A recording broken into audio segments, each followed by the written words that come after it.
O Anime Recaps Tagalog, mapapawaw ka sa sarap. Nax.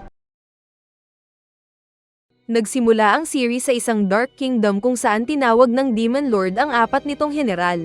Boss ng Inferno na si Almandra, boss ng Bagyo na si Sylphid, boss ng Lupa na si Gnome, at ang isang ordinaryong trabahador na si Den Osake na nagulat. Ipinakita ang buhay ni Den Osake na masipag sa trabaho. Pero hindi siya pinalad dahil samantalang na-promote na ang mga kabatch niya, siya naman ay ipinadala sa malayong branch para magtrabaho doon. Nahirapan siya noong una sa pagsisimula ng negosyo. Pero pagkaraan pa ay naging maayos din ang lahat at naging ayos ang palakad niya. Ngunit muli siyang ipinadala sa ibang bansa na Pilipinas para doon ulit mag-umpisa. Ngunit sa kalsada ay nadisgrasya siya ng isang kamote driver na nakatingin sa likod habang nagmamaneho. Kaya namatay ang ating bida at nasummon ng Demon Lord sa kaharian nito.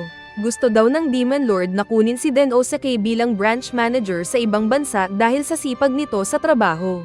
Sinabi ng Demon Lord na hindi niya mapupuwersa si Den Osake pero bibigyan niya ito ng mga tao at mga kagamitan ayon sa nais niya.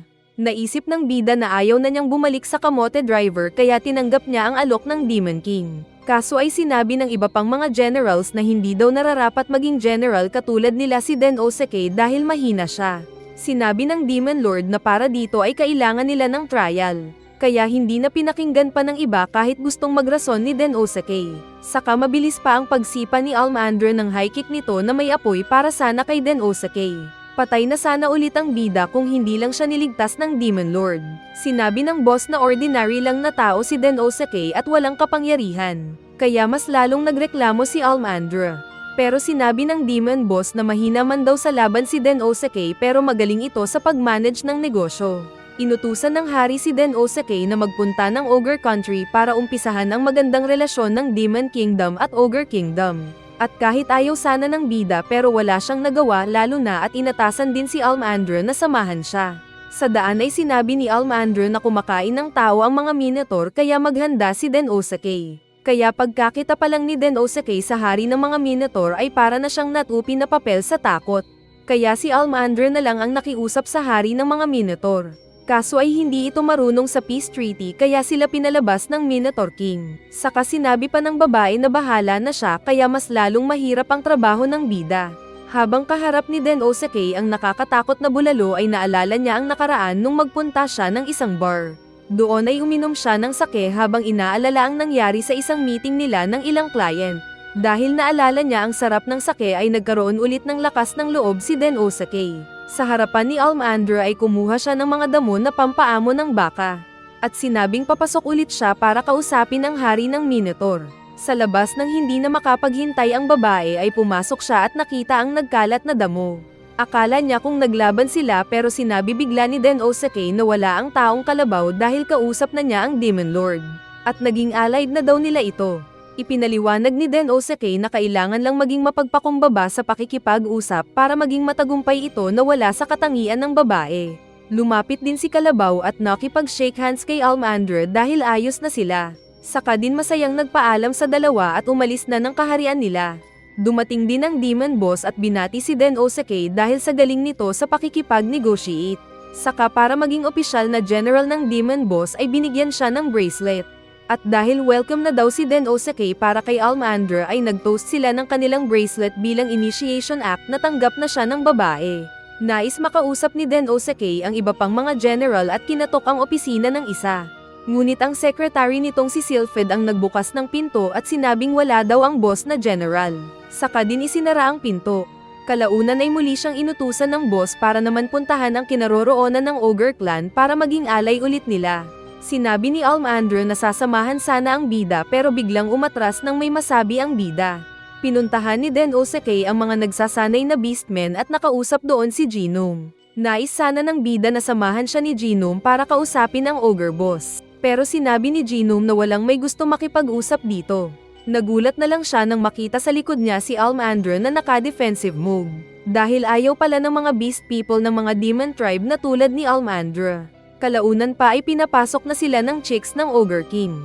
At habang naglalakad ay sinabi ni Almandra na huwag mag-relax ang lalaki dahil siga ang mga ogre at hindi mapagkakatiwalaan. Pinapasok sila ng King's Hall at nakita nila ang pangit na boss ng mga orc. Binati siya ni Almandra pero pinatahimik siya ng hari kaya naiinis ang babae. Sinabi ni Ogre King na alam niyang naroon ang mga bida para magpaalipin sa kanila kasama ng Demon King. Kaya hindi mapakali ang dalawa at naiinis si Almandra. Sinabi ng orc na naghihintay daw siya ng sagot nila kaya ginamit ni Den Osake ang communication skills at sinabing pag-iisipan ng sinabi ng ogre saka sila babalik.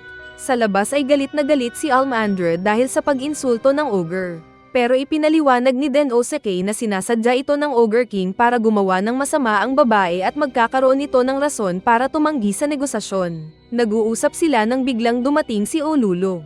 Naghanda ng laban si Almandra pero sinabi ni Olulo na anak siya ni Ogre ngunit nais niyang matanggal ang ama sa trono na pinagtaka ng dalawa. Sinabi ni Olulo na naghihirap na pala ang tribo ng mga ogre.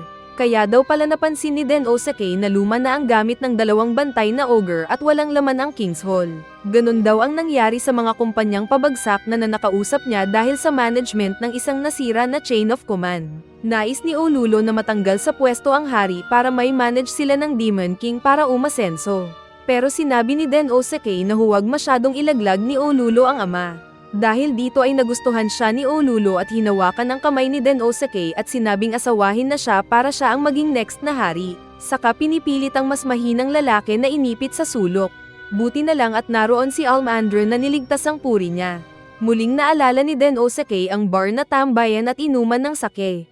At habang nasa background sina Almandra at ng bartender ay nakapag-isip ulit ng teknik ang bida. Sa karwahe ay sinabi ni Den Osake ang balak na pakikipag-usap sa iba pang ogre tribes na kapitbahay ng Ogre King. Kaya pagkatapos ng isang linggo ay kaharap na ulit nila ang Ogre King na hindi makapaniwala dahil nagawa ng mga bida na makumbinsi ang ibang kapitbahay ng ogre. Nagawa na pala ito dati ni Den Osake noong nasa mundo pa lang siya. Kapag hindi daw makausap ang pinakamalaking kumpanya ay puntahan ang pinakamaliit hanggang sa wala nang magawa ang main company kundi pumayag sa deal.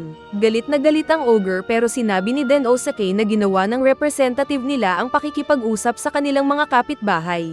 Saka din pumasok si Olulo bilang naging spokesperson ng hari. Ayaw pa rin sana ng hari. Pero nagdrama si Olulo na sinabing kailangan nilang makisabay sa panahon. Sinabi ni Olulo na malakas noon si Ogre King, pero sa kasalukuyan ay kailangan na niyang makipag-alyansa sa ibang kaharian. Sinabayan ito ni Den Osake na nag-offer ng pakikipag-alyansa ng Demon King. Kaya sumagot ang Ogre King na pag-iisipan muna.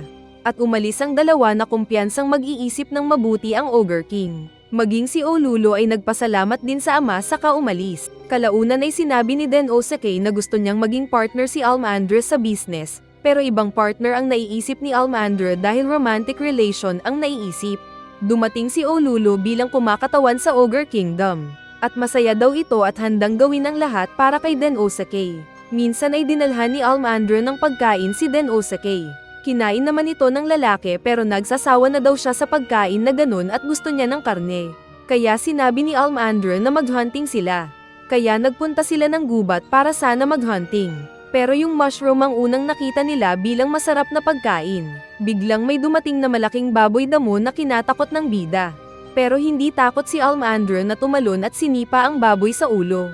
Muling tumayo ang baboy na umatake sa babae. Ngunit walang tigil na pinagsusuntok ni Almandra ang malaking baboy na parang elepante ang laki. Sa isip ni Den Osake ay mahina ang mga tao kaya sila gumagamit ng armas. At hindi sila tulad ni na Almandra. Dahil hindi namamatay ang baboy na kalaban ay napilitan si Almandra na gamitin ang magic skill. At hinuli nito ang tusok ng baboy at parang papel na binuhat. Saka din niya ito pinatay na kinatakot ni Den Osake. Kaya nagkaroon sila ng source ng karne na ibinigay din para sa mga nagugutom na mga baboy orc din. Binigyan sila ng piraso ng karne at sinabi ng proud na Almandra na magluluto siya para kay Den Osake. Nagluto nga ito gamit ang firepower. Pero nang tignan ni Den Osake ay nasunog na karne ang itsura. Pinilit niyang tikman ng pagkain pero mapait daw at parang polusyon sa bunganga niya. Nakita niya ang isang oven katabi ng isang baboy na naghahanda ng asin. Naisip ni Den Osake na magluto na kanya namang ginawa. Pinaghalo niya ang asin, mushroom at karne ng baboy damo. At nang malasahan ni Almandra ay napawaw ito sa sarap. Tinuruan niya ang mga baboy para lutuin ng tama ang karne ng baboy kaya masaya silang kumain. Pagsapit ng dilim ay gumawa si Almandra ng malaking bowl ang apoy na kinamangha ni Den Osake. Napagtanto niyang may kanya-kanyang specialty ang mga nilalang doon katulad ng mga beast people na nagsasanay palagi sa physical combat. Ginamit nila ang malaking bowl ang apoy para gawing ilaw sa daan. At habang naglalakad ay maingay kasi si Den Osake na sinabihan si Almandra na subukang gumamit ng mga armas at magdamit ng balute para mas lumakas. Pero biglang pinatay ni Almandra ang apoy at sinabing nadismaya kay Den Osake dahil utak tao nga ito. Saka iniwan ang lalaki sa madilim na gubat. Dahil dito ay takot na takot ang bida na tumatakbo sa dilim at hindi alam kung saan nagkamali kay Almandra. Kalaunan ay pinag-isipang matindi ni Den Osake kung anong nagawang mali kay Almandra. Dalawang uri ng nilalang ang naroon. Ang mga beastmen na may damit, at ang mga demon na mas kakaunti ang damit. Nalaman niya mula sa isang libro na mas pinapakita ng mga demon ang kanilang katawan bilang pagpapakita ng kanilang lakas. At proud sila dahil resulta ito ng kanilang matinding pag-training. Samantala ay pinuntahan naman ni Almandra si Olulo na malungkot dahil hindi daw pala siya type ni Den Osake. Dahil ito sa nasabi ng bida na magdamit siya ng mas marami. Kaya ipinaliwanag ni Olulo na tao ang bida at iba ang kultura nila pagdating sa pagpapakita ng katawan. Baka daw mukha siyang pokpok sa lalaki kaya mas nag-alala si Almandra na inuntog-untog ang ulo. Pero sinabi ni Olulo na team player daw si Den Osake kaya chill lang ito. Muling nagpunta ng bar sa isip si Den Osake at kumain ng paborito at uminom ng masarap na sake. Kaya muling nagka-idea at lumabas. Tumakbo siya para hanapin si Almandra. At ganun din pala si Almandra na hinahanap siya. Sa isang hagdan ay nagkasalubong ang dalawa at nag-confess ng kanilang nararamdaman. Nasabi ni Den Osake na maganda ang katawan ng babae. At sinabi naman ni Almandra na hindi siya pokpok. Nagkaayos ang dalawa at sinabi ulit ni Den Osake na gustong magpatuloy na maging partner ng lalaki.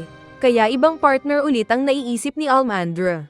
Dahil sa tagumpay na pakikipag-negotiate ni Den Osake sa mga beastmen at ogre ay binigyan siya ng magic item ng demon boss. At dahil hindi nakamit ng bida ang tagumpay kung wala si Almandra ay nais niyang ibigay ang magic item sa babae. Ngunit marriage proposal daw pala doon ang ibig sabihin ng ginagawa niya kaya nahihiya si Almandra na ayaw itong tanggapin. Pinatawag siya ng demon boss para may ipagawa.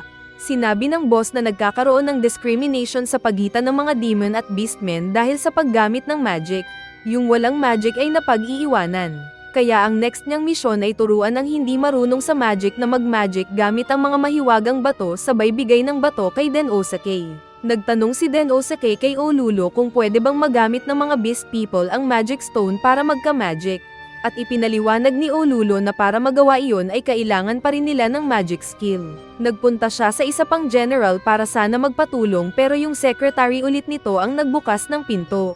Sinabi ni Sylphid na wala ulit doon ang general at pinapaalis ang lalaki. Isasara na sana nito ang pinto pero pinigilan siya ni Den Osake na gusto daw pumasok at makausap man lang ang babae. Hindi nila alam na sinusundan pala siya ni Almandra na hawak pa rin ang magical item na bigay ni Den Osake. Ngunit nagselos ito nang pumasok ang lalaki sa kwarto ni Sylphid. Sa loob ay sinabi ni Den Osake na alam niyang si Sylphid ang kaharap na nagkukunwaring secretary lang. Nalaman niya kasi sa Board of Members chart na walang secretary si Sylphid at sinabi din ng Demon King na nagkukulong ito dahil tamad magtrabaho. Kaya inamin nga ni Sylphid na siya ang general. Nagpatulong si Den Osake na magpagawa sana ng magic tool pero ayaw ng babae.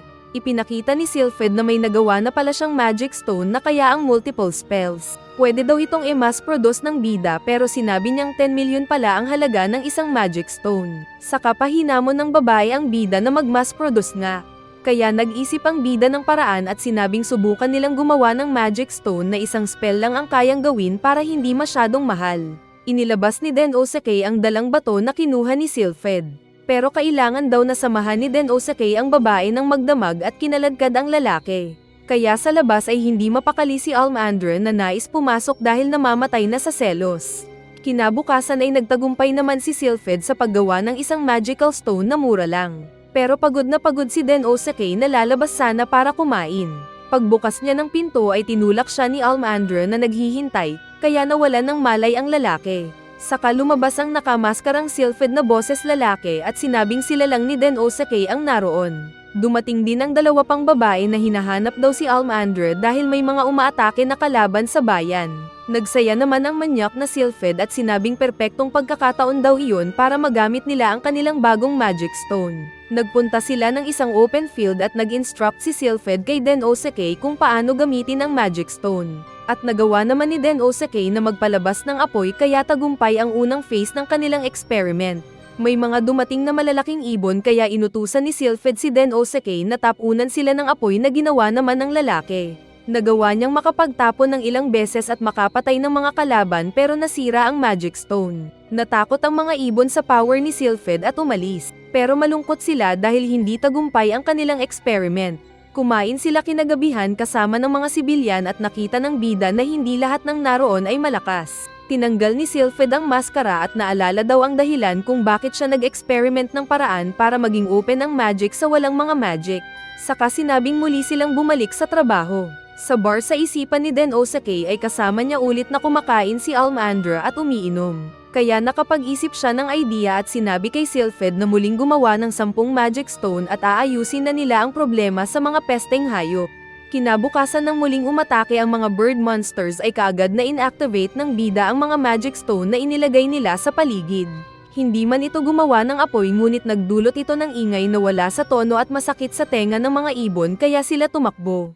Naisip na daw ni Den Osake na sa paraang iyon ay effective ang pagpapalaya sa mga pesteng hayop at kasabay din na hindi ito malolobat agad dahil hindi naman gumamit ng mataas na percentage ng power. Nag-report sila kalaunan sa Demon King at sinabing effective din ito sa mga iba pang pesteng hayop. Kaya inutusan ng Demon King si Sylphid na mag-mass produce na ito para magamit sa iba pang bayan. Kalaunan ay nagpasalamat si Den Osake kay Sylphid. Pero sinabi ni Sylphid na nagpapasalamat siya dahil ipinaalala ni Den Osake ang rason niya kung bakit nag-e-experiment. Saka din binigyan ng bida ng upgraded version ng Magic Stone na pwede siyang mag-magic ng mas maraming apoy. Naisip ng bida na gusto niyang maging agresibo sa trabaho. Kaya nagpunta sila ng isang bayan para pag-aralan ito. Nakita ni Den Osake na may bagong damit si Almandra kaya sinabi niyang cute ito. At nag-daydream naman ang masayang Almandra. Pero nainis siya nang malaman na trabaho lang pala ang pinunta nila doon at hindi para mag-date. May nakausap silang merchant na liit kita pero laki pera. Nag-offer ito ng ginto na pwede daw pang couple. At nang sinabi ni Den Osake na bibilhin ito ay nag-imagine ulit ng date ang babae. Pero muling nalungkot dahil business lang talaga ang pakay ng lalaki doon. Nasabi ni Den Osake na dahil sa pagdami ng mga tao ay nagiging mahal ang bilihin doon. Naalala ni Almandra na pinilit niya ang isang goblin na babaan ang presyo ng paninda pero hindi daw kaya ng seller. Ipinaliwanag ng lalaki na dahil ito sa mga wholesaler at middlemen na masyadong malaki ang patong sa mga produkto kaya napipilitan din ang mga small merchants na maningil ng mas mahal. Dumating bigla si Genome na kinaasar ni Almandra dahil istorbo ito sa date nila. Pero naagaw ang atensyon nila nang may mag-asawang Mickey Mouse na dumating at magpatulong kay Genome dahil babagsak na daw ang negosyo nila. May dumating daw kasi na baboy na sinabing mag-order ng maraming paninda nila. Pero nang natapos na nila ang mga produkto ay biglang nag-back out ang baboy kaya napasubo sila. Tinikman ni Den Osake ang tinda ng mga daga. At nasabing kaya niyang mailigtas ang store na iyon. Kaya umalis na si Genome dahil naroon naman ang dalawa para ayusin ang problema. Isang araw na lang ay mag-e-expire na ang ginawa ng mga daga na pagkain. Kaya kailangan daw nilang may convert ang pagkain sa ibang uri. Inutusan ng bida ang lahat na gawin ang kanya-kanyang trabaho. Kalaunan pa ay nag-ingay ng tambol si Den Osake at inagaw ang atensyon ng mga tao para lapitan siya. Saka nagkwento siya ng love story ng dalawang magkasintahan na content ay ipinagbabawal na pag-ibig. Ngunit isang araw ay nagkatagpo ang mga ito at kumain ng pagkain na ginawa nila. At ang araw na iyon daw ang isinicelebrate nila ngayon. Kaya na mindset nga ang mga tao kaya tinawag ni Den Osake ang dalawang daga at hinanda ng mga ito ang kanilang bagong pagkain. Kaya bumili ang maraming mga tao at masayang kumain kasama ng kanilang mga lovers. Tinawag ito ni Den Osake na brand repositioning at masaya ito sa tagumpay. Nagpasalamat ang dalawang daga sa mga bida at sinabi ni Den Osake na may tulong din si Genome. Nagreklamo si Almandra kaya pinaliwanag ni Den Osake na nagchismis daw kasi si Genome sa mga tao na puntahan ang store na iyon kaya maraming bumili. Bilang pasasalamat daw ay nagbigay ng pagkain ang dalawang daga sa dalawang general. Kaya naisip ni Almandra na oras na siguro para mag-date sila. Pero nang tanungin ni Almandra kung anong next na gagawin ng bida ay nadismaya ito dahil negosyo pa rin ang iniisip ni Den Osake. Nag-report si Den Osake sa Demon Boss at pinaliwanag ang nakita nitong ginto. Sinabi niyang magandang maging allied nila ang teritoryo kung saan nanggagaling ang supply ng ginto. Kaya sinabi ng Demon King na ibenta nila ang Magic Stone Tech nila. Sinabi ng Demon King na pwedeng manako ang technology pero kailangan din nila itong gamitin ngayon. Masaya si Den-O-Seki dahil pinayagan ng hari ang request niya. Pero sinabi ng Demon King na mag-ingat ang bida dahil delikado ang hari ng Rampage Kingdom kung saan naroon ang ginto. Bago magpunta sa Rampage Kingdom ay sinabi ni Almandra na mag-ingat si Den-O-Seki dahil isang negosyante daw noon ang kinaasaran ng hari at ipinakain ito sa buwaya. Saka sinabi sa lalaki na mag-ingat ito at huwag mag-chicks. Nagpunta siya sa King's Hall at nagpakilala na tauhan ng Demon King. At nagulat siya dahil kilala na pala siya ng hari doon. Nag-background check na pala ito at narinig ang mga nagawa na ng bida sa ibang bayan. Nagtanong ang hari kung bakit hindi ito nagpakilala sa kanya kaya feeling niya ay nalintikan na siya. Inilabas ni Den-O-Seki ang mga silver products bilang regalo sa hari. Pero sinira ito ng hari gamit ang malakas na power dahil ayaw daw nito ng mas mababa sa kanyang mga ginto. Nagsorry ang bida pero nakangiti ito. Saka inilabas ang Magic Stone na ginawa nila ni Sylphid pang bugaw ng mga halimaw. Nagtanong ang bida kung may problema ba ang hari ng mga pesteng halimaw. Sinabi ng Rampage King na problema nila ang mga stone golem na nanggugulo sa mga Monero nila ng ginto. Kaya sinabi ni Den-O-Seki na gamit ang mga Magic Stone na dala niya ay mapapaalis ang mga stone golem. Dahil ayaw ma-scam ng hari ay sinabi niyang susubukan kung nagsasabi ng totoo ang bida. Saka sa isang iglap ay binuksan ang kulungan ng kapatid ni Lolong. Nakita ng bida na malaki ang bunganga ng buhaya na papalapit sa kanya. Kaya ginamit niya agad ang Magic Stone at nawalan naman ng gana sa kanya ang buhaya. Sa halip ay ang hari ang nakita nito at mabilis na gustong kainin. Balak gamitin ni Den-O-Seki ang apoy sa buhaya pero mas mabilis ang kidlat ng Rampage King na niluto ang buhaya at naging durog ito na bato. Sinabi ng hari na magaling na sa sales talk ang bida. Hindi peke ang produkto niya at higit sa lahat ay binalak pa siyang tulungan kanina. Kaya tinawag nito ang mga alipin na babae at sangkatutak na ginto ang pinarada sa harapan niya. Pero sinabi ng hari na kailangan na dalhin ni Den-O-Seki ang 200 na Magic Stone na order niya sa loob lang ng 1 linggo. Pagka-uwi ay sinabi niya ang order details kay Sylphid, pero nagreklamo ang naka-mascot dahil hindi daw madali ang pinapagawa sa kanya. Lalo na at kailangan din nilang supplyan ang local market nila. Pero pinaliwanag ni Den-O-Seki na mas unahin nila ang demand ng Rampage King hindi bale dahil may nagsi-circulate naman sa local market na Magic Stone. Kaya hindi na nakapagdahilan pa ang tinatamad lang pala na Sylphid at sinabing gagawin ang order. Dumating bigla ang isang tauhan ni Rampage King na sinabi daw ng hari niya na nagpapadagdag pa siya ng 100 na item. Kaya mas mapapalaban sa paggawa si Sylphid. Nagtanong si Olulo kung magkano ang kinita nila sa transaction na iyon. At sinabi ng bida na maraming ginto. Ito daw ay dahil na setup na niya kanina ang mindset ng hari na mahalaga ang binibenta niya. Ipinakita kasi niya ang mga high-end na pilak na sinira lang ng Rampage King. Kaya ibig sabihin na mas mataas ang value ng ibebenta nilang Magic Stone. Biglang pumasok ang tao ni Rampage King at sinabing kailangan pa nila ng dagdag pang 100. Kaya kinailangan nilang magdagdag ni Sylphid ng mga tao sa production. At kaagad din nilang naihatid ang unang set na 200 na order sa Rampage King. Sa opisina ay masaya ang bida na kapitalista dahil alam niyang hindi lang iisang beses bibili ang Rampage King sa kanila kundi ay buwan-buwan dahil nauubos din kasi ang battery ng Magic Stone. Muli siyang nagpunta ng bar na nasa kanyang isip. At masayang uminom dahil sa tagumpay. Saka tinawag pa nito ang bartender na samahan siya. Masaya na sana siya pero nagkaroon ng problema dahil sinabi ni Olulo na nag-cancel daw ng order ang Rampage King. Ipinaliwanag ng tao ng Rampage King na may ibang merchant daw na nakausap ang hari nila at mas mababa daw ng 50% ang benta nito na katulad din ng produkto nila. Kaya nagtaka ang bida dahil bago lang ang produkto nila. Galit din ang mga tauhan nila sa production dahil nakapag-order na sila ng mga raw materials at ginigisa si Olulo. Maging ang budget nila para sa ibang branch ng kingdom ay naapektuhan, kasama na rin ang ekonomiya ng kaharian. Naalala ng bida ang experience noon na malalagot kung sino man ang mastermind ng plano. Kaya agad siyang nagpunta ng Demon King at sinabing nagkamali siya sa pagplano. At sinabing tanggalin na siya sa pwesto. Pero sinabi ng hari na hindi pwedeng kasalanan ng nag-iisang tao lang ang nangyari. Sinabi din ng boss na sa halip na umiyak ay mag-isip ng ibang paraan si Den-O-Seki para maayos ang gulong iyon. Sa daan palabas ay nakita niya si Genome na alam na hindi pa bagsak ang moral ni Den-O-Seki. Nagpunta siya kasunod kay Sylphid pero sinabi ng babae na hindi siya matutulungan. Nag-iisip siya kung sino ang kakausapin para magpatulong nang bigla siyang ilagay sa sako. Nagpapatulong siya pero walang dumating, pero kalaunan pa ay nakalabas din siya ng sako. At nagulat siya dahil si Almandra lang pala ang naglagay sa sako sa kanya. May inihanda pa itong lechon para sa kanya dahil iniisip nitong mag-date sila. Pero dumating din si Olulo kaya hindi na solo ni Almandra ang bida nang kumakain na sila. Masaya siya dahil naroon ang mga kasama. Kinausap din niya ang Demon King at handa na para ayusin ang gulo. Samantala ay ipinakita ang baboy na nanggaya ng produkto ng mga bida.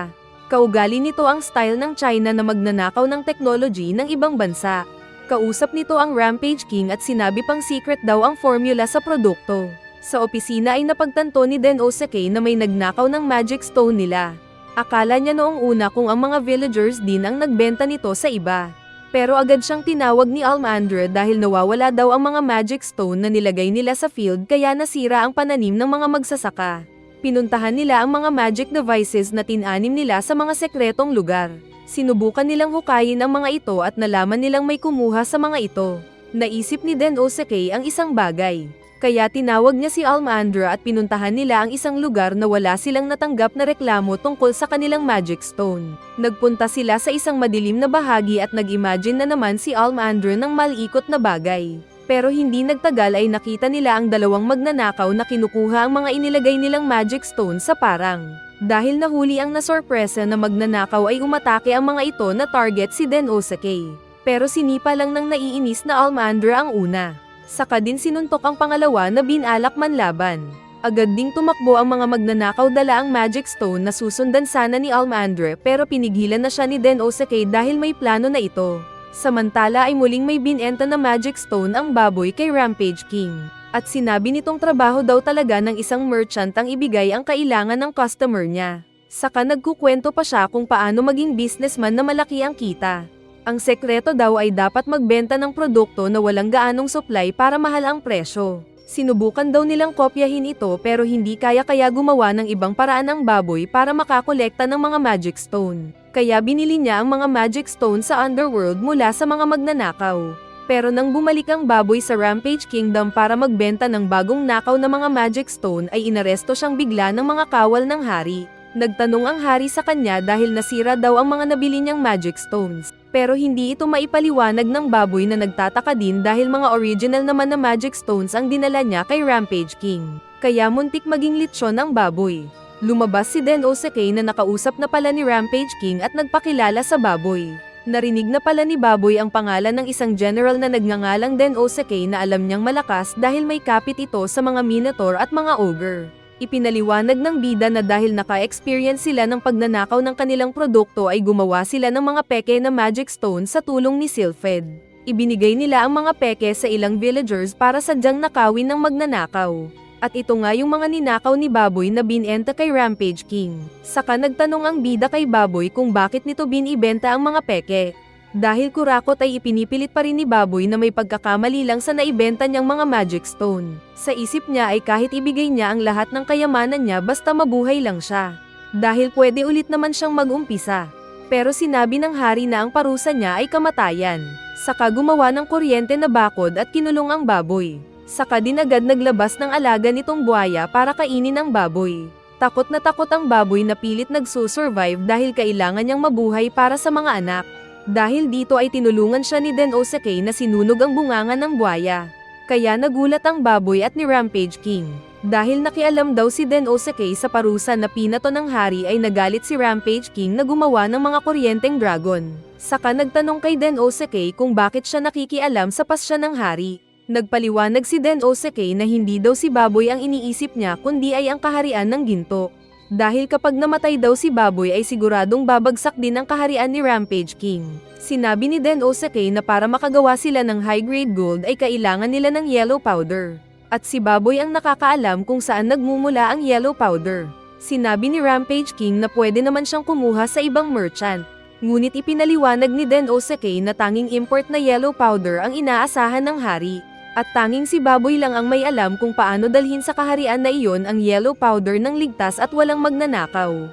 Kaya daw tinawag na death merchant si Baboy dahil siya lang ang nakakapunta sa mga delikadong lugar na siya lang ang pinagkakatiwalaan.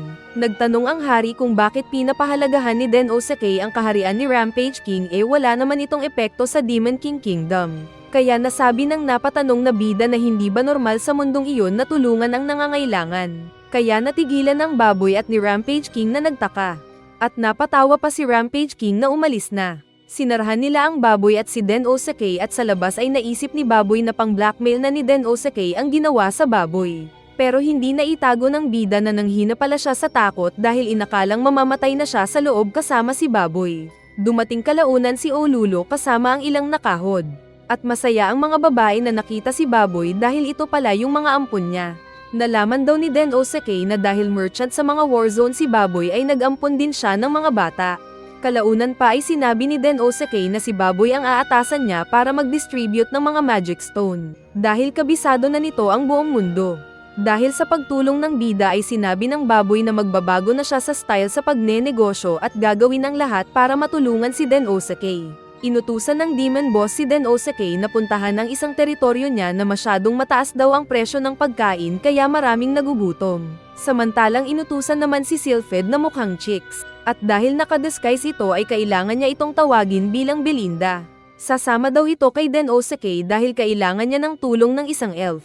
At nakita pa ni Den Osake na malaki pala ang dinadala ni Sylphid. Nagpunta sila ng isang guild building at naghintay doon ng 4 na oras. Saka dumating si Viper na nagpakilalang guild master doon. Naiinis na kinausap ito ni Sylphid na nagreklamo, saka nalaman ng bida na magkapatid pala ang mga ito. Tinuro ni Sylphid ang bida dahil may business deal ito kay Viper. Nagpakilala si Den Osake na isang general at sinabi na bibili siya ng ilang stocks ni Viper. Sumagot si Viper na bago sila mag-business deal ay dapat munang yumuko ang bida sa sahig. Naiinis si Sylphid pero biglang yumuko si Den Osake na kinagulat ng babae. Kaya tawang-tawa naman si Viper na sinabing nagbibiro lang. Sinabi nitong 50,000 ang benta niya per bag sa tinawag nilang game, kaya nasabi ng bida na ang mahal. Umalis din agad si Viper na sinabing take it or leave it. Naiinis si Sylphid dahil agad na nagpakababa si Den Osake sa loko-loko nitong kapatid. Pero sinabi ng bida na ayos lang sa kanya. Nagkwento si Sylphid na galing siya sa Lord Pent Merchant at Bob Arrow ang tatay nila na gusto ng mas maraming anak para makontrol ang market. Half na fairy at elf si Sylphid samantalang half na elf at naga naman si Viper. Hindi daw ugali ng mga elf na ganid sa kayamanan pero may mga half-breed tulad ni Viper na kayamanan ang alam. Kaya sinunog nila ang elf village at ibinenta ang mga survivors para mas magkapera. Kaya umalis si Sylphid at ayaw na sanang makita ang dating tahanan. Habang naglalakad sila sa palengke ay may dumating na bata na nagpapatulong kay Den Osake. Slave worker daw ito ni Viper na nais makaalis sa pagkakaalipin ni Viper. Pinagmasdan muna ni Den Osake ang leeg, kamay at paa ng bata bago sinabing tutulungan ang bata. Kaya naisip tuloy ni Sylphid na pedophile yata ang bida.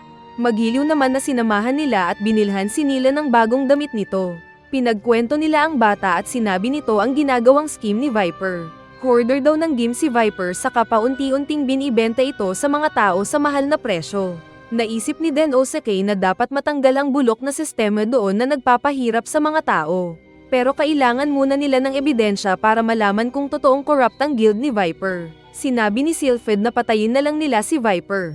Pero sinabi ni Den Osake na gawin nila ito sa tamang paraan. Agad silang nagpunta ng guild center at gamit ang authority na sinabihan si Viper na ilabas ang kanilang record at logbooks para sa mga transactions dahil mag-o-audit sila. Kapag malaman niyang may nag-hoard nga ay matatanggal ang corruption. Wala namang magawa si Viper kundi pinapasok nga sila sa warehouse. Pero nagulat siya dahil walang laman ang warehouse na stock ng game. Kaso ay nakita niya ang naiwang bakas na may nilagay doon na game. Nagtaka si Den Osake dahil kahit surprise audit sa madaling araw ang pagdating nila ay kumpleto doon ang mga guild masters. Saka patawa-tawa pa si Viper na sinabing may nakita siyang buyer pagkaalis noon ni Den Osake. Nang sila na lang ay nag-isip ang dalawang bida kung bakit maganda naman ang logbook at records na walang error. Kaya naisip nilang pwede siguro na hindi ang guild ang nag-hoard ng mga bigas kundi ay ang Lord Pent family kaya hindi na nila kinailangan pang ilagay sa record book ang transaksyon. Nagtaka si Sylphid kung paano nalaman ni na Viper na may surprise audit sila. Kaya alam na nila kung sino ang traidor na kasama nila. Ipinakita si Nila na kausap nga ni Viper na siya pala ang spy nila. Nagtanong si Nila kung saan nilagay ni na Viper ang game, kaya nag-astang sasampalin ni Viper ang bata. Pero hinimas ito sa ulo at sinabi ang lugar at araw kung kailan nila ito ililipat. Ang totoo ay kasama din pala si Nila sa Lord Pent Merchant. At dahil sila ang pinakamababa sa pamilya na iyon ay madali lang silang inutusan ni Viper na pagsilbihan sila at kinuha ang bata. Nang makarating daw ng manor ni Viper si Nila ay araw-araw siyang sinasaktan ni Viper dahil kamukha daw siya ng kapatid niyang si Sylphid. Hanggang dumating ang araw na inutusan ni Viper na maging spy si Nila kina Den Osake. Kaya ginawa nga ito ng bata dahil sa hirap na nararanasan. Samantala habang inaalala ni Den Osake ang mga kasama sa trabaho na may paninindigan, ay bigla siyang nagising ng kaharap na niya si Almandra. Kagagaling daw nito sa misyon at dala nito ang isang wyvern na nilagyan ng kumot. Tinalo daw ni Almandra ang 30 na wyvern at dinala ang isa para sa demon boss. Nagka-idea ulit si Den Osake at pinuri ang nag-blush na babae. Pero pagmulat niya ng mata ay wala na ang lalaki. Muling tinawag ng mga bida si Nila para tumulong sa bagong operasyon nila. Pero natakot ang bata nang magtanong ang masama ang aura na Almandra. Kaya pinakilala nila si Nila na kasama nilang spy. At dinala pa ni Almandra ang karne ng wyvern na naluto nila. Sasabihin sana ni Den Osake ang plano nila pero pinigilan siya ni Sylphid. Kaya alam na ni Nila na nagdududa si Sylphid sa kanya. Nahuli pa siya ni Sylphid na nagkalkal sa opisina saka pinagalitan ni Sylphid. Pero sinabi ni Nila na kasalanan daw ito ni Sylphid saka naglabas ng smoke bomb at tumakas. Nag-report siya kay Viper at sinabing papalitan ng game ng karne ng wyvern. At ikakalat nila ito sa mas malayong bayan. Pero gumawa lang ng kwento si Nila. Kaso ay magaling din na businessman si Viper at alam na nagsisinungaling ang bata. Dahil alam nitong mahirap mag-transfer ng pagkain sa mas malayong lugar. Sa opisina ay sinabi ni Den Osake na alam niyang spy si Nila sa umpisa pa lang. Nakita niya ang marka ng mga pasa sa leeg ni Nila. At nang bilhan nila ito ng damit ay mas pinili nito na balutin ang buong katawan kaya posible na may pasa din siya sa katawan. Ngunit ang mas napansin niya sa bata ay ang mata nito. Katulad daw ito ng mga katrabaho niya dati na puno ng pangarap at saya na magtrabaho. Pero dahil sa abusadong boss ay naging malamlam ang dating masaya nilang mga mata. At katulad daw ito ng mata ni Nila. Samantala ay masaya naman si Viper kasama ang mga kurakot na inaakalang panalo na sila sa benta nilang game laban sa bentang karne ng wyvern ni na Den Osake. At pinakita pa ang tinali nilang kawawang Nila na puno ng pasa. Kalaunan pa ay nagising bigla si Viper sa sigaw ng isang tao nito. Sinabi nang dumating na nagbebenta na daw sina Den Osake ng game sa mababang halaga na kasalukuyan namang nangyayari. Kaya nagulat si Viper. Dumating si Sylphid at inaasar si Viper. Sinabi nito ang ginawa nila na yung karne ng mga wyvern ay ipinalit nila ng game sa kabilang bayan sa tulong ni Baboy. At sa tulong naman ng mga taong kalabaw ay madali lang nilang nai-transport ang mga game pabalik. Hindi pa rin makapaniwala si Viper na inakalang ninakaw ni Den Osake ang mga bigas. Pero ipinaliwanag ni Sylphid na bago pa sila nagpunta doon ay naayos na pala ni Den Osake ang lahat. At nagpakumbaba lang ito kay Viper para sana may makain ang mga nagugutom na sa oras na iyon. Hindi makapaniwala ang talunan na Viper. Napatawa ito sa asar saka tumakbo. Umatake ang dalawang tauhan ni Viper na ninja kay Sylphid na agad ding umilag. Inilabas ni Sylphid ang bagong imbensyon na armas para sana armas ni Den Osake kung sakali. Pag-atake ng mga kalaban gamit ang magic ay kinain ito ng magic sword. Saka din ginamit ni Sylphid pabalik sa kalaban na bumagsak. Nang umatake pa ang isa ay madali lang niyang pinatulog gamit naman ang sariling magic. Habang naglalakad palayo ay iniisip ni Viper na malaki ang talo niya. Pero dahil siya naman ang guildmaster ay muli siyang mag-uumpisa. Kaso pagbukas niya ng pinto ay nakita niya ang nakatayong mga merchant kasama si Den Osake. Sinabi ng bida na tapos na ang pagboto ng mga merchant at lahat sila ay nais tanggalin si Viper bilang guildmaster. Hindi makapaniwala si Viper na minumura ang mga merchants. Pero sinabi ni Den Osake na lahat sila ay nais siyang tanggalin nang makita at marinig nila ang kwento ni Nila. Ipinakita noong niligtas ni Den Osake si Nila mula sa kulungan nito. At kinausap ang bata na magsalita sa harapan ng mga merchants na pinatawag niya. Kaya nakita ng mga merchants ang mga pasa sa katawan ni Nila, at nagkaisa silang tanggalin si Viper. Nagbanta pa si Viper na masama ang gagawin sa mga magulang ni Nila. Pero sinagot siya ni Nila na hindi na daw natatakot. Sinabi ni Den Osake na dahil sa ginawa ay hindi na welcome ang Lord Pent sa teritoryo nila. Kunwari lumuhad si Viper na nagmamakaawa dahil alam naman na mabait ang puso ni Den Osake. Pero sinabi ng bida na mata sa mata at aarestuhin si Viper para magdusa. Kaya muling tumayo si Viper na naging halimaw na ahas at binalak na patayin si Den-O-Sake. Ngunit agad siyang tinaga ng dumating na Sylphid kaya bagsak ang taong ahas. Sinabi ni Den-O-Sake na paparusahan si Viper kung ano man ang makitang kasalanan. Pero sinabi pa ni Viper na paparating daw ang isang calamity sa kaharian nila. Pero binatukan na ito ni Sylphid. Sinabi ni Nila na handa na daw siya sa parusa niya. Kaya tinawag ni Den-O-Sake ang bata sa opisina nito para gawing secretary. Nagtaka ang babae kung bakit siya naroon. Kaya ipinaliwanag ng bida na nagkasundo daw sila ng tatay ni Nila. Na-late ang pagdating ng game ni Viper dahil sinadya ng tatay ni Nila na matamba ang karwahe niya para masarahan ang daan. Nagtraidor ito sa Lord Pent Merchants kapalit ng kaligtasan ni Nila. Kaya naiyak ang bata na tinanggap ang alok ni Den-O-Sake na maging secretary nito. Pumasok din si Olulu at nagkakilala ang dalawang secretary. Kalaunan ay sinabi ng mga secretary na pinapatawag ng Demon Boss si Den-O-Sake dahil sa pagdating ng calamity. Sa karwahe ay pinaliwanag ni Almandra na lumala ang pag-atake ng mga Wyvern dahil inatake pa ng mga ito ang isang syudad. Kaya nag-order ang boss nila na labanan ito ng kanilang army. Sinabi ni Almandra na ang alam lang nilang calamity ay natural disaster. Pero kakaiba ang nangyayaring iyon sa kasalukuyan dahil kasama ang pag-atake ng mga halimaw. Inutusan daw ng Demon Lord si Sylphid na mag-imbestiga. Samantalang silang tatlo ay inutusan na magpunta ng frontline para lumaban. Nagpunta sila ng pinakamalaking army base ng Demon Kingdom dahil doon daw ang tina-target ng parating na calamity. Nakita din nila doon si Genome kaya naiinis si Almandra. Pinuri ni Genome ang mga naging tagumpay ni Den-O-Sake. Pero dahil ayaw ni Almandra na masaktan si Den-O-Sake ay sinabi nitong mahina ang lalaki at pwedeng mamatay sa isang tirada lang. Nagkakainitan ng dalawang chicks nang tumunog ang kampana dahil sa pagdating ng maraming mga wyvern. Kakapahinga lang daw ng mga sundalo nila pero lalaban ulit sila. Sinabi ni Genome na sumama din si Den-O-Sake para mag-observe. Naghanda ang mga beast people at mga demon para sa laban. Ginamit ng mga demon ang kanilang mga magic spells samantalang mga palaso naman ang gamit ng beast people para patamaan ang mga wyvern. Kahit nasa kalagitnaan ng gyera ay hindi magkaisa ang mga beast people at mga demon na nagpapagalingan. May mga dragon na nakalapit na agad pero pinatay ni Almandra gamit ang kapangyarihang apoy at pisikal na lakas. Kaya namangha sina Den-O-Sake at mga kasama. May dumating na dragon na muntik silang kainin pero ginamit naman ni Genome ang galing sa armas at pinugot ang dragon.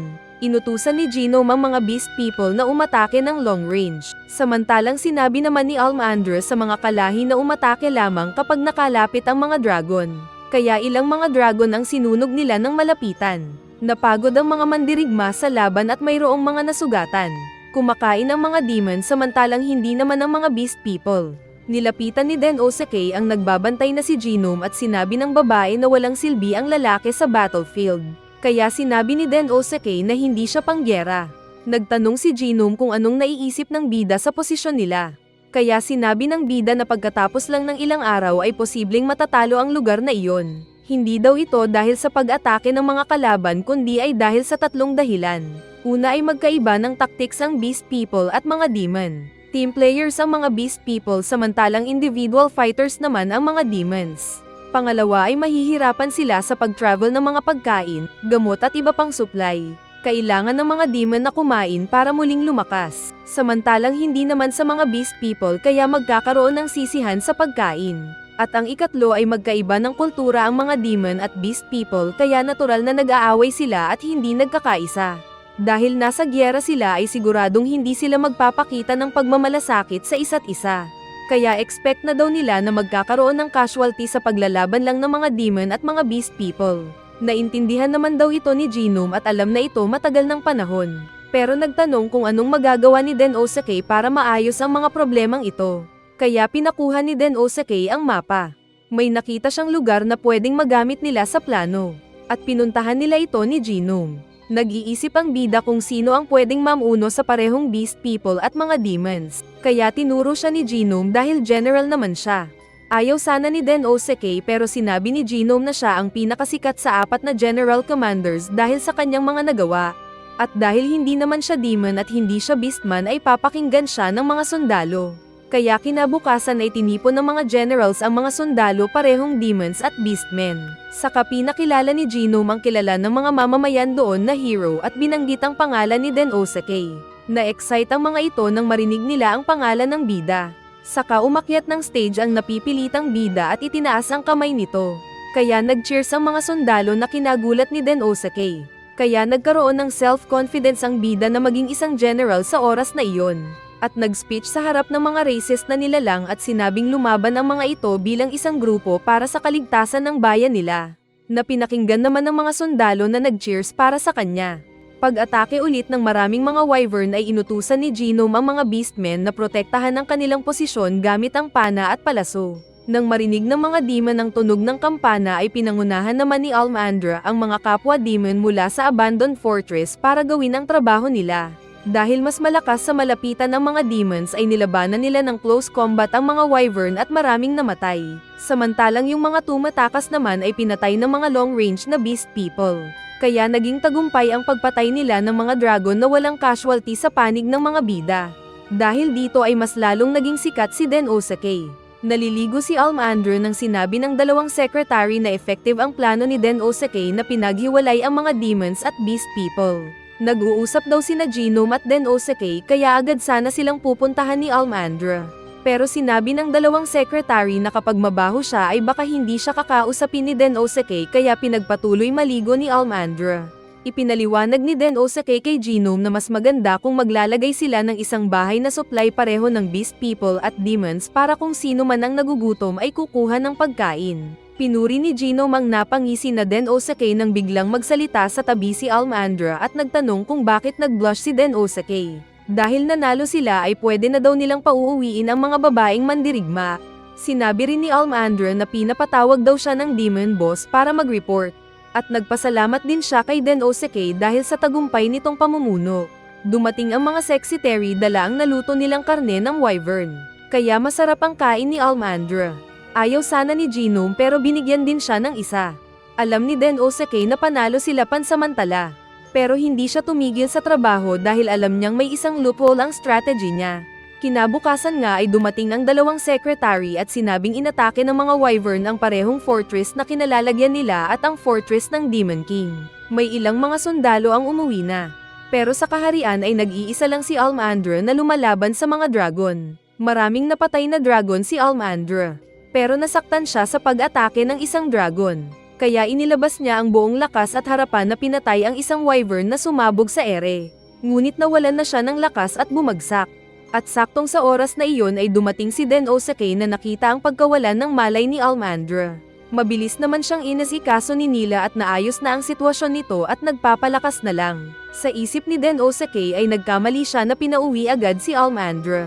Pero naging ligtas na ang kaharian. Ayon sa investigasyon ni Sylphid ay maraming mga bayan ang inatake ng mga wyvern. Kasama din ang Ogre Village na tahanan ni Olulu at ilan sa kanyang mga kakilala ang nasaktan. Kaya walang pag-aalinlangan si Denosuke na hinayaang makauwi si Olulu kasama ng ilang mga bodyguards para ligtas ito sa paglalakbay. Dahil hindi nakasama sa gyera si Almandra at busy naman sa sari-sariling mga trabaho sina Sylphid at Genome ay naisip ng bida na kailangan niyang umasa sa sarili. Pero dahil ilang araw nang wala siyang pahinga ay sumusuko na ang katawan niya. Nagpunta siya sa bar na nasa isip at nakita ang mga masarap na sake at mga litrato na biglang naglaho. Tapos dumating pa ang demon boss niya na inutusan siyang matulog. Sinabi nitong nakadepende ang buhay ng maraming sundalo sa strategy niya.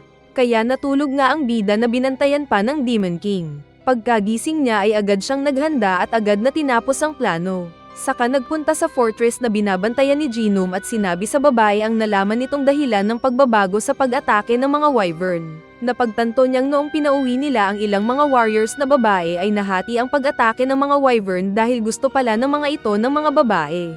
Mas masustansya daw kasi silang kainin. Mga chick boy na wyvern pala ang mga ito.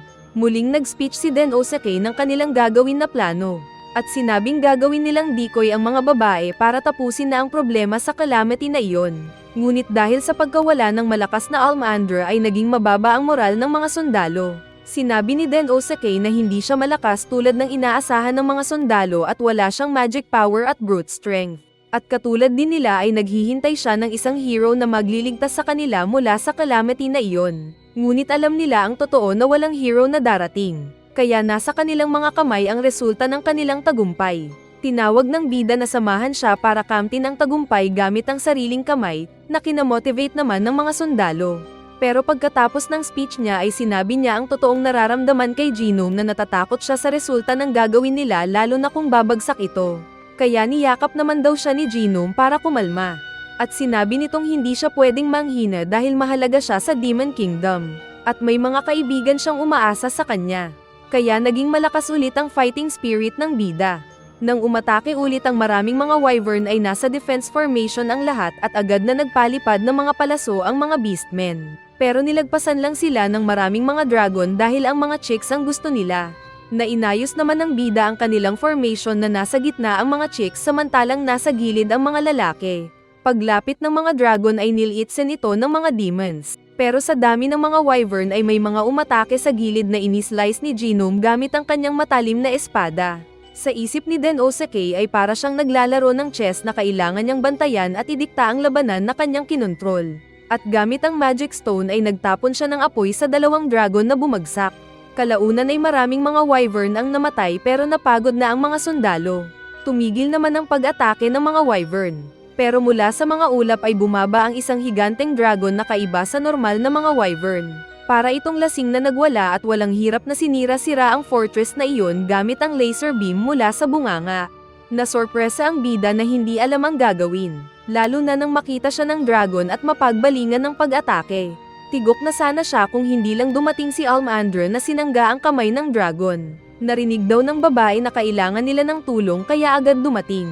Sa isip ni Almandra ay hindi pa siya tuluyang ayos. Limitado lang ang enerhiya niya pero ginamit nito ang bagong magic power at nagtapon ng energy ball na winasak ang kamay ng dragon. Gagamitin sana ng dragon ang isa pang kamay pero dumating din si Genome na pinutol ang isa pang kamay. Dumating din si Sylphid na naengganyo sa speech ni Den Osake. Kaya nagsanib puwersa ang tatlong malalakas na general at nagkaisa ang kanilang power na walang hirap na pinasabog ang kalaban. Kaso ay nanghina na si Almandra na natamba na agad sinalo ng bida. Sinabi ni Genome na panalo na sila. Pero sa isip ng bida ay feeling niyang may pinakabos pa ang mga wyvern na inutusan lang para manghuli ng pagkain. Nagulat sila nang makitang gumalaw ang mga bundok dahil bumangon na ang napakalaking kaiju na may malaking sungay. Sa isip ni Den Osake ay hindi na nila ito kayang kalabanin. At saktong sa pagkakataong iyon ay dumating din yung tamad nilang boss na Demon King.